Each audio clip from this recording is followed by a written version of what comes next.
Mga kalingap, saan man sulok ng mundo, maraming salamat sa inyong patuloy na suporta sa mga programa ni Kuya Val Santos Matubang. Suportahan natin mga kalingap ang ating best reactor ngayong month of February, Beng Delphine Mix TV. Best kalingap reactor for the month of February, Beng Delphine Mix TV. Maraming salamat sa mga solid reactors at mga supporters ng Team Kalingap.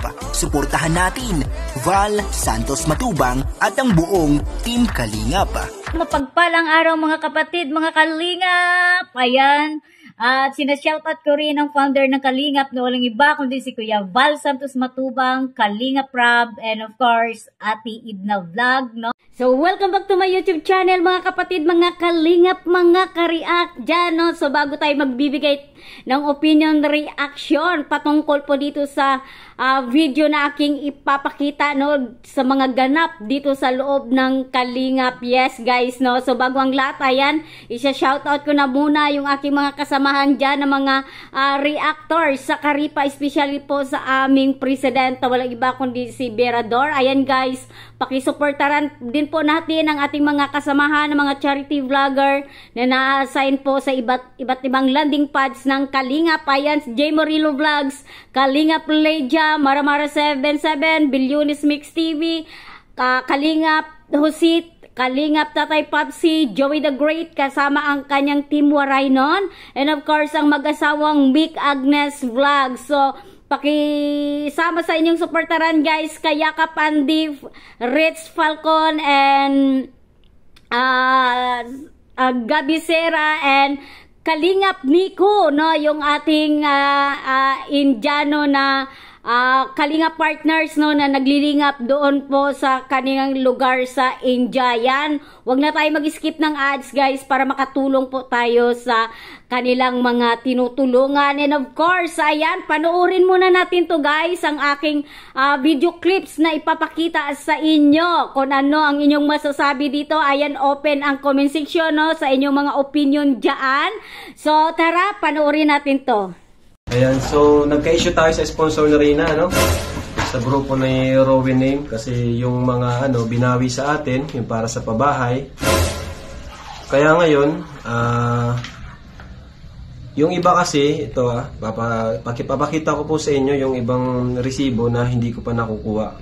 Chinek po mismo namin kanina, nila Yoyo at Ato, yung resibo. At ayan, ang nakuha ko pa lang po ay yung kay Lolita E. Torres. Yan pa lang po yung nakuha ko. At yung iba, ayan, ito. Check nyo na lang po ha.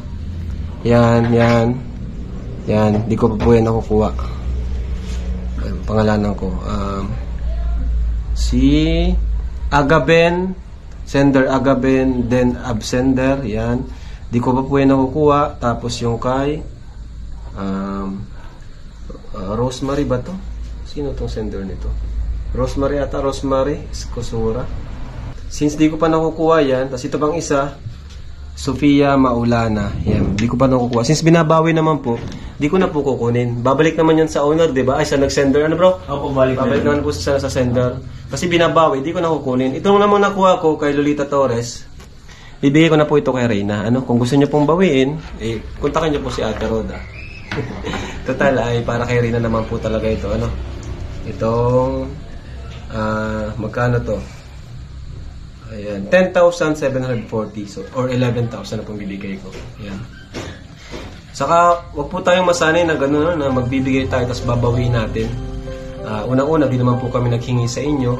Kumbaga, naabala pa kami, no? Nagpadala kayo tapos babawiin nyo, naabala pa kami pagbalik. Kaya, saka ang pangit po kasi nung gano'n yung magbibigay ka tapos babawiin mo. Kaya, yun po. Bibigay ko na po kay Reyna yun, no? 11,000. Ano, Reyna? Anong bibilin mo, Reyna? Anong kulang nyo dito? So, ba't parang pumayat ka? Nagka-diet ka ba? Diet ka? Kaya alam mo pala ay. Bakit ka pumayat? Kasi si Kuya Tata, nag-ano siya ng technique. Anong tips mo? Para pumayat si Kuya Tata, anong dapat niyang gawin? Anong dapat gawin? Huwag mo kumain ng maraming kanin. Oh, maraming kanin.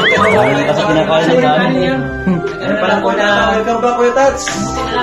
Fresh from Davao. Buti ka ba kamuti? Yun! Kamuti daw, kamuti. Tumpak, kamuti yung kinakain ko lagi.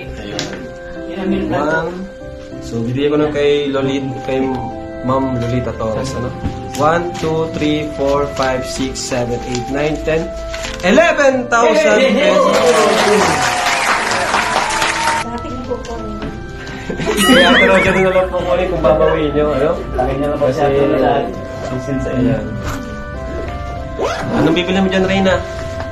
Ulam sa bahay namin. Ay! May alam na yun. So, ayan mga kapatid, mga kalingapin, mga kariak. So, ayan, atin pong natungayan at ating napanood ang maikling video na aking ipinakita sa inyo na bibigyan natin ng opinion reaction, no? So, ito pong bigay bawi, no, na nangyayari po dito sa isang beneficiary ng Kalingap na walang iba kundi si Rina, guys, no? So, napaka hot issue na usapin itong bigay bawi, no? So, ayan. So, shout out sa mga bigay bawi dyan. So, kumusta naman yung feelings ninyo sa mga pinagagawa ninyo, no? Na ibinigay nyo na, tapos binawi nyo pa. So, kumusta naman, no? Diba? O, diba, guys, no? So, ayan, no?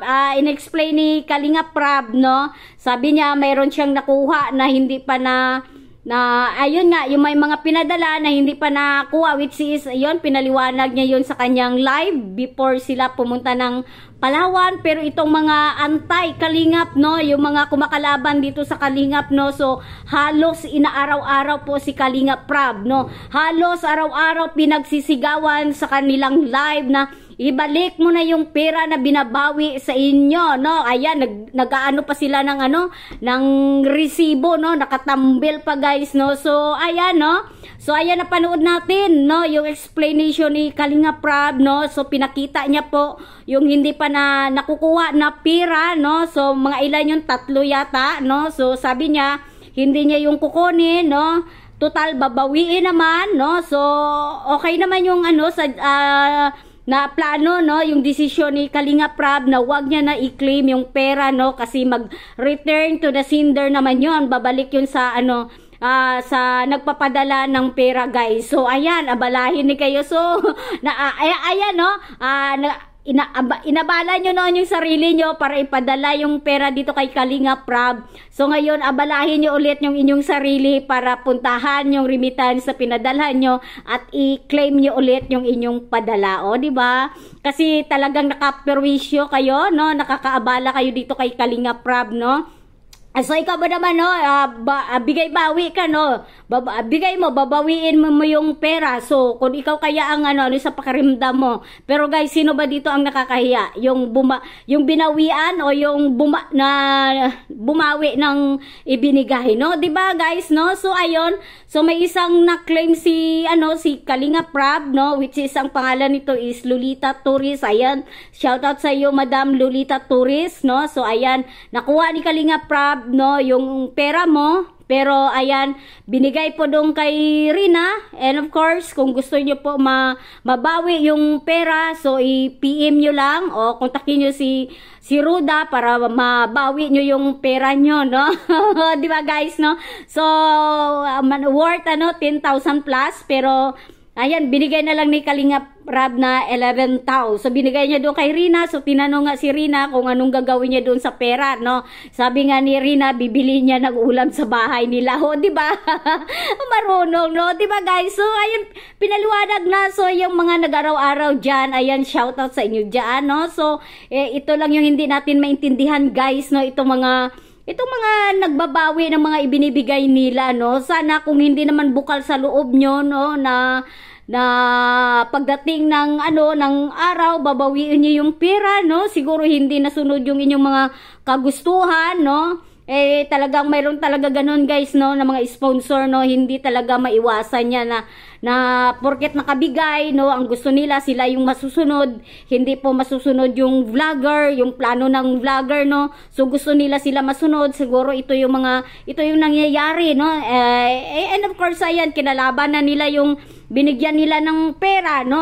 At pumanig sila doon, no, sa mga kumakalaban dito sa Team Kalingap, no. So ayun, inaaraw-araw po pinagsisigawan diyan na ibalik na yung pera, which is na hindi pa naman talaga na-claim, no. So loud and clear yun, no, hindi pa po na-claim yung ibang pera. So ayan, puntahan nyo na lang doon, no, mga nagpadala na gustong bawiin na hindi pa nakuha yung pera.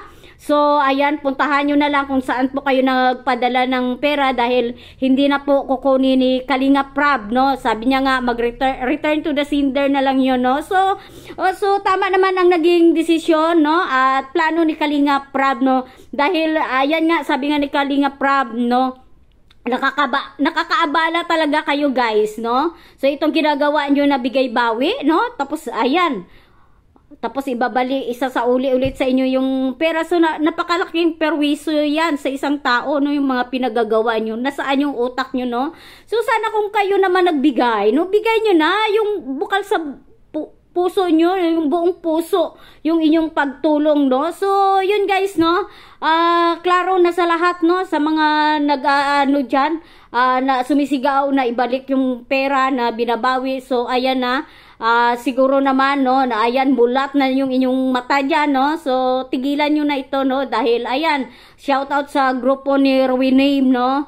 Ayan, so i-ano mo na lang dyan sa grupo mo, no, ipaabot mo na lang kung sino man yung mga nagbigay ng pera na hindi pa naibalik. So nasa remittance pa hanggang ngayon, hindi pa po nakukuha ni Kalingap Prab. So yun, guys, no, yun lang yung aking mga reaction, opinion lang dito sa nangyayari dito regarding dito sa bigay bawi, no, sa grupo ni Rowiname. So hanggang dito na lang, pero of course sa muli, guys, no, paki-support natin si Kuya Val Santos Matubang, ang ama ng Kalingap. Ayan, Kalingap Prab, panoorin nyo tong kabuang video dahil ayan, matutuwa kayo, no, sa mga improvement dito ni Rina, guys. At huwag na tayo mag-skip ng ads, no, para makatulong po tayo sa mga beneficiaries ni Kalingap Prab and Kuya Val Santos Matubang. And of course, ang inyong lingkod, Kariak Bing, no. Kung hindi pa kayo nakasubscribe, please subscribe, like and share, and click the notification bell para updated kayo sa ating mga reaction, opinion sa mga ganap dito sa loob ng Kalingap. Hanggang sa muli, guys. Kita-kits tayo. Bye!